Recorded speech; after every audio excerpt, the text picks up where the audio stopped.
Imaginez avoir tout sacrifié pour l'amour. Mais au lieu de le gagner, vous héritez d'un fardeau, un esprit qui vous suit partout, qui ne vous laisse jamais en paix. Cette histoire n'est pas un simple mythe, c'est un récit africain ancien, transmis de génération en génération, où jalousie, amour et esprit vengeur s'entrelacent. Dans cette vidéo, vous allez découvrir l'origine de cette tragédie, le meurtre qui a brisé une famille et la façon dont l'esprit de la sœur assassinée s'est transformé en punition éternelle. Restez jusqu'à la fin, car la dernière révélation va vous hanter. Prenons place autour du feu.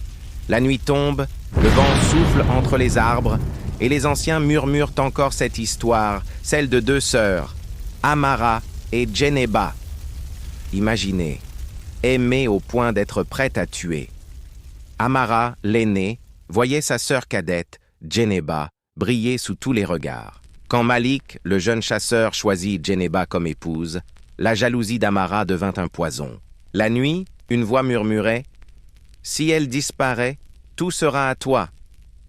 Alors, une pleine lune, Amara conduisit Djeneba au bord de la rivière. Elle riait comme autrefois. Puis, d'un geste, Amara poussa sa sœur dans l'eau. Un cri, des bulles, silence. Mais l'eau n'oublie jamais.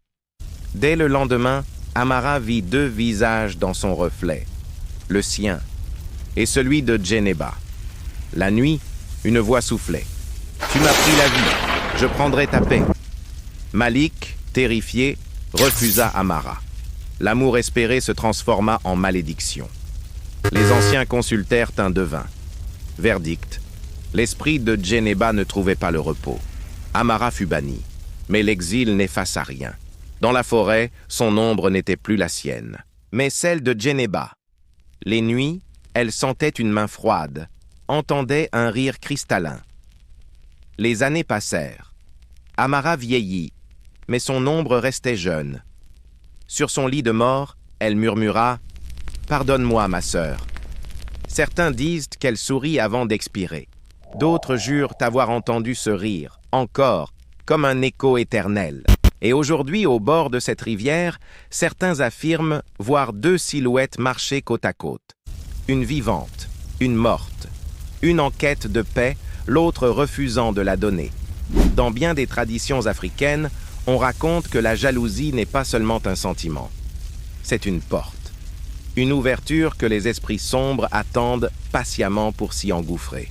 Quand le cœur brûle d'envie, une voix invisible s'invite, douce au début, puis insistante, comme un serpent qui s'enroule autour de l'âme. Pour Amara, cette voix devint un compagnon de nuit. Chaque fois qu'elle voyait Malik sourire à Djeneba, elle l'entendait plus fort. « C'est pas toi !» murmurait-elle. Quand sa sœur riait au marché, entourée de regards admiratifs, la voix sifflait « Elle t'a tout pris !» Et quand Malik offrit un collier de perles à Djeneba, Amara crut sentir la présence glacée d'un esprit se pencher à son oreille. « Si elle disparaît, il sera à toi. » Au début, Amara résista. Elle se couvrait les oreilles, priait, chantait pour étouffer ce murmure. Mais plus elle luttait, plus la voix revenait, jusqu'à devenir sa seule compagne, plus réelle que les battements de son propre cœur. Alors, une nuit de pleine lune, Amara céda. Elle proposa à Djeneba une promenade près de la rivière, comme autrefois, quand elles étaient petites. L'eau scintillait comme de l'argent. Les deux sœurs riaient encore, et un instant, Amara faillit renoncer. Mais la voix revint, tranchante. Maintenant. D'un geste brusque, elle poussa sa sœur. Le cri de Djeneba se perdit dans l'éclat de l'eau. Ses bras battirent, son regard implora, puis plus rien. Le silence. La rivière se referma sur elle, comme si de rien n'était. Amara resta seule, le souffle court, croyant avoir gagné. Plus de rivale.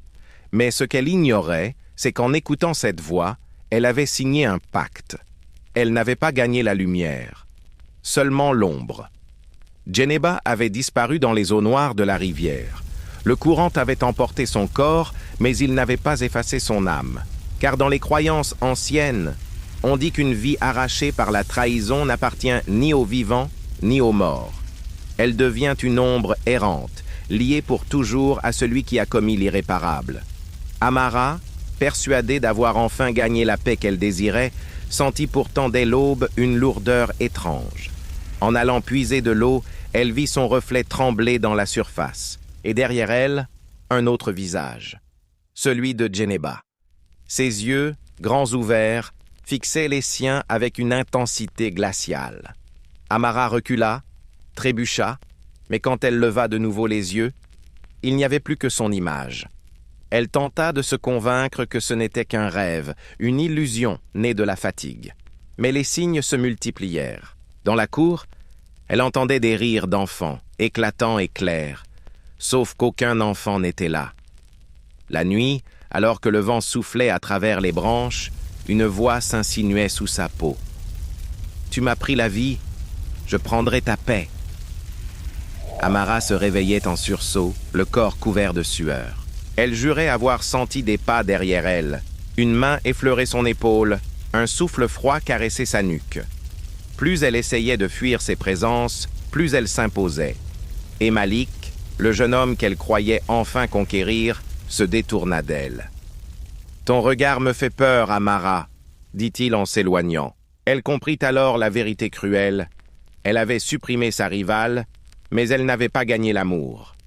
Elle avait hérité d'un fardeau, car l'esprit de Djeneba n'avait pas disparu. Il venait de commencer sa vengeance. Dès le jour où Djeneba disparut, la vie d'Amara devint un labyrinthe d'ombres. Au début, elle pensait que ce n'était que son imagination, des illusions nées de la peur et du remords. Mais très vite, l'illusion devint réalité. Le fantôme de sa sœur était partout, invisible pour les autres, mais omniprésent pour elle. Partout où elle allait, elle sentait cette présence. Quand elle marchait sous le soleil, son ombre semblait se détacher d'elle, danser d'un pas différent, comme si une autre âme l'animait. Elle accélérait le pas, mais l'ombre restait, étrangement indépendante, comme si Djeneba se jouait d'elle depuis l'autre monde. Le soir, les arbres semblaient chanter. Le vent s'infiltrait entre les branches et murmurait un nom. Amara, Amara. Mais parfois, c'était pire. Elle entendait le sien mêlé à celui de sa sœur. Deux voix, deux échos qui s'entrelacent jusqu'à la rendre folle. Et la nuit était son véritable supplice. À peine ses yeux se fermaient qu'elle sentait une main glaciale glisser dans la sienne. Parfois, elle se réveillait en sursaut, persuadée que quelqu'un s'était assis au bord de son lit. Elle voyait des traces d'eau sur le sol, comme si Djeneba était sorti de la rivière pour venir jusqu'à elle. Le pire, ce n'était pas seulement la peur, c'était la culpabilité. Car plus Amara tentait d'oublier, plus les apparitions devenaient violentes.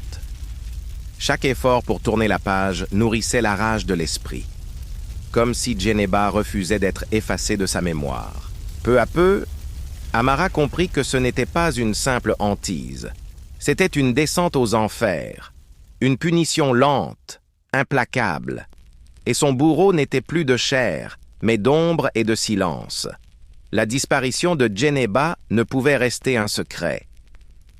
Les jours passèrent, et le village commença à murmurer. Les femmes parlaient à voix basse au marché. Les hommes fronçaient les sourcils en voyant Amara passer. Les enfants, eux, la fixaient avec une peur instinctive, comme si leur innocence voyait ce que les adultes refusaient d'admettre. Un matin, le corps de Djeneba fut retrouvé, échoué non loin de la rivière.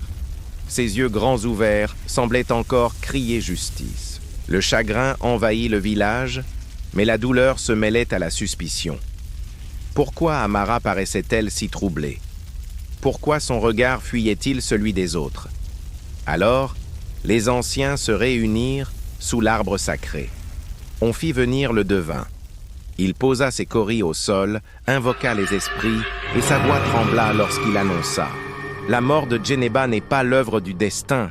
Elle a été arrachée par une main humaine, et cette main est celle de son propre sang. » Le silence tomba comme une pierre. Amara baissa la tête, incapable de nier. Ses larmes ne convainquirent personne. Car dans la tradition, tuer un proche n'est pas seulement un crime. C'est une offense aux ancêtres, une rupture du lien sacré qui unit les vivants et les morts. La sentence fut prononcée. L'exil. Amara devait quitter le village, marcher seule, porter sa faute loin des siens. Mais l'exil n'était pas une libération. Chaque pas qu'elle faisait, elle l'entendait doubler, comme si une autre marchait derrière elle. Ses nuits étaient brisées par un rire familier, celui de Djeneba, résonnant dans ses rêves comme une chanson cruelle. Le verdict des anciens avait tranché sa vie, mais le vrai jugement, lui, venait de l'ombre. Mais l'histoire ne s'arrête pas là. Et si je vous disais que même l'exil ne suffit pas? Attendez d'entendre la fin, car c'est là que la vraie horreur se cache. Les années s'écoulèrent, comme du sable entre les doigts. Amara, jadis fière et belle, se transforma en une femme courbée par le poids du temps, et surtout par le fardeau invisible de sa faute. Ses cheveux blanchirent, sa peau se froissa, ses pas devinrent lents et lourds. Mais une chose, elle, ne changea jamais, son ombre. Car son ombre n'était plus la sienne. Dans la lumière du soleil couchant, les villageois qui croisèrent son chemin murmuraient avec effroi « Son reflet n'était pas celui d'une vieille femme, non. » L'ombre restait jeune, fine, élancée, exactement celle de Djeneba. L'esprit continuait à la suivre, fidèle et cruel, comme pour lui rappeler sans cesse l'acte commis au bord de la rivière.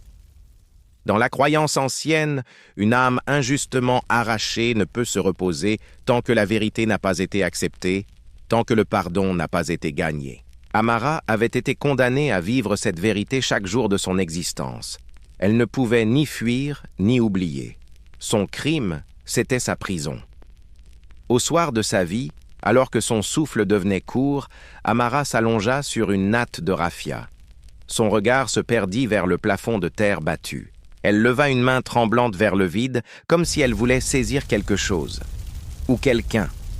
Ses lèvres esquissèrent un sourire fragile. Et d'une voix brisée, elle murmura « Pardonne-moi, Djeneba !» Mais le silence répondit. Un silence lourd qui ressemblait à une condamnation. Certains disent qu'au moment où elle rendit son dernier souffle, un rire cristallin s'éleva dans la pièce, léger et cruel à la fois. Aujourd'hui encore, on raconte que l'esprit rit toujours, car certaines fautes ne s'effacent jamais. Elles deviennent éternelles. Cette histoire, racontée dans de nombreuses régions d'Afrique de l'Ouest, est une parabole. Elle nous rappelle que la jalousie peut détruire plus qu'une vie. Elle condamne une âme à vivre sans paix. Si cette histoire vous a glacé le sang, attendez de découvrir l'histoire de l'homme qui a vendu son ombre. Cliquez ici, car croyez-moi, vous n'êtes pas prêts.